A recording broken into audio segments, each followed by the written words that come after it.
Hi viewers, welcome to my kitchen. Banu கைமணம். ஒரே மாவு தாங்க 4 விதமான பலகாரம் செய்யலாம்.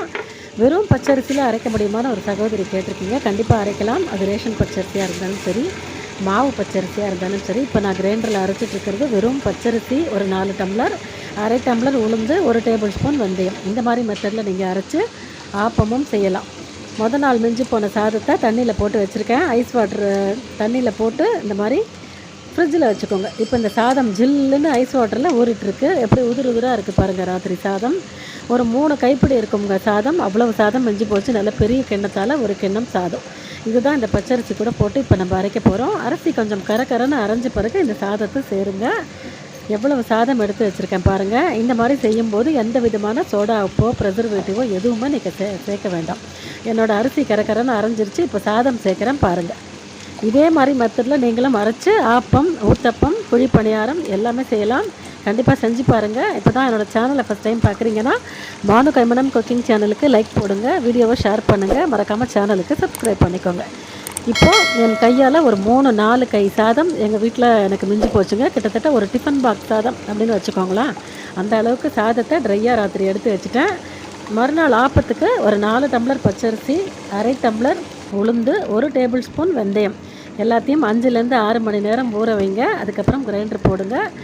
அப்போ ராத்திரி டிஃபன் பாக்ஸில் வச்சுருக்கோம் பார்த்திங்களா, அந்த சாதத்தையும் ஒரு டப்பாவில் போட்டு தண்ணி கொட்டி ஃப்ரிட்ஜில் வச்சுருங்க. அரைக்கும் போது எடுத்து அரைச்சிங்கன்னா சாதம் உதிராக இருக்கும். மாவு சட்டுன்னு புளிச்சு போகாது. இந்த மாதிரி மெத்தடில் நீங்கள் அரைச்சி செஞ்சு பாருங்கள். இதே மாவில் நம்ம ஆப்பம் விடலாம், ஊத்தப்பம் செய்யலாம், குழி பணியார கல் வச்சு கார பணியாரம் சாயங்காலத்தில் குழந்தைங்களுக்கு செஞ்சு தரலாம்.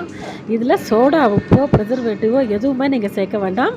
அதே மாதிரி உங்கள்கிட்ட இட்லி அரிசி இல்லைனாலும் பரவாயில்ல, நீங்கள் வெறும் பச்சரிசியில் இந்த மாவை நீங்கள் அரைச்சி வச்சுக்கலாம். அப்போ உங்கள் ஆப்பம் வெள்ளை விளையர்னு இருக்கும், ஊத்தப்பமும் வெள்ளை விளையர்னு இருக்கும். அதே சமயத்தில் நீங்கள் சாதம் சேர்த்து அரைக்கிறதுனால சாஃப்டாக இருக்கும். அதிகபட்சம் 3 நாளைக்கு மேலே இதை ரெஃப்ரிஜிரேட்டரில் வச்சு நீங்கள் யூஸ் பண்ண வேண்டாம். அரைக்கிற நாள் இல்லாத 3 நாள் நீங்கள் இதை வச்சுக்கலாம். அரைக்கிற நாளை சேர்த்தா 4 நாள்.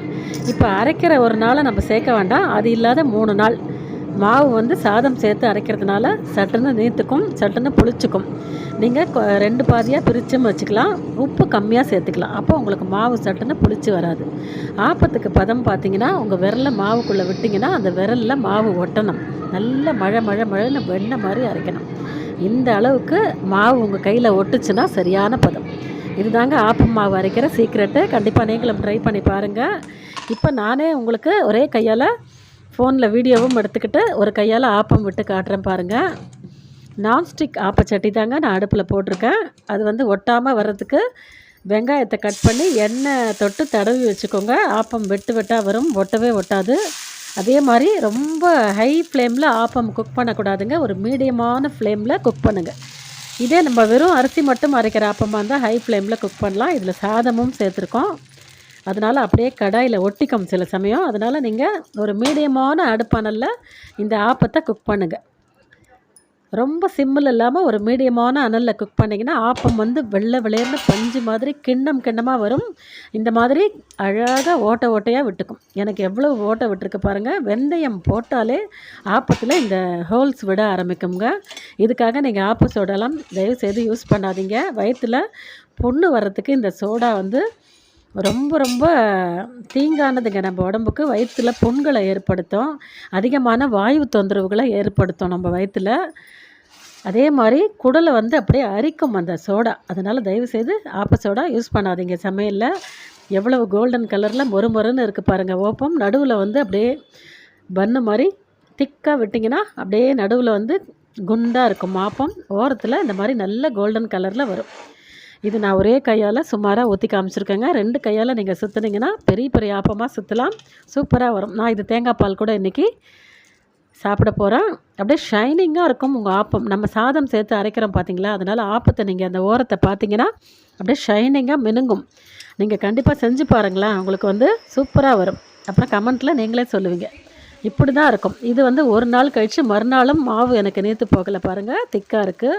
கரண்டி போட்டு ரொம்ப அடித்து கலக்காதீங்க, சாதம் போட்டு அரைக்கிறதுனால. லேசாக கலக்கி கொடுத்துட்டு இப்போ நான் ஊத்தப்பம் விட்டுருக்கேன் தோசைக்கல்ல. ஆப்பம் சாப்பிட்டுட்டேன் ஒரு நாள், மறுநாள் ஊத்தப்பம் ஊற்றுறேன் பாருங்கள். எப்போவுமே ஊத்தப்பத்துக்கு நல்லெண்ணெய் ஊற்றுங்க. ஊத்தப்பமும் பார்த்திங்கன்னா நம்ம தடவக்கூடாதுங்க, அப்படியே கெட்டிமாக ஊற்றணும், குண்டாக ஊற்றணும். அதுலேயும் அப்படியே ஊசி ஊசியாக 1000 கண்ணு மாதிரி நிறைய ஓட்டை விட்டுக்கும். ரொம்ப சூப்பராக வெந்தயம் வாசனை அடிச்சுக்கிட்டு உங்கள் ஊத்தப்பம் நல்ல பொன்னிறமாக சிவந்து பிரமாதமாக வரும். இதே மாவில் நீங்கள் குழிப்பணியாரம் கல் வச்சு சாம்பார் வெங்காயம், கடுகு, உளுத்தம்பருப்பு, இஞ்சி, பச்சை மிளகாலாம் வதக்கி கொட்டி தேங்காய் பல்லாக போட்டு ஒரு பாதி கேரட் கூட நீங்கள் துருவி கார பணியாரம் சாயங்காலத்தில் குழந்தைங்களுக்கு செஞ்சு தரலாம். இன்றைக்கி இதை நான் வந்து தேங்காய் சட்னி கூட காஞ்ச மிளகா வச்சு அரைச்ச தேங்காய் சட்னி கூட டேஸ்ட் பண்ணுறேன். இதே மெத்தடில் மாவு அரைச்சி வச்சுக்கோங்க. மாவு அரைக்கிற நாளை விட்டுட்டு ஒரு 3 நாளில் இந்த மாவை நீங்கள் காலி பண்ணிவிடுங்க. அதுக்கு மேலே வச்சுக்கிட்டோம் அப்படின்னா இப்போ அடிக்கிற வெயிலுக்கு மாவு புளிச்சிரும். ஓகே வியூவர்ஸ், இந்த வீடியோ பிடிச்சிருந்ததுன்னா பானு கைமணம் குக்கிங் சேனலை லைக் பண்ணி ஷேர் பண்ணி மறக்காமல் சப்ஸ்கிரைப் பண்ணிக்கோங்க. Thanks for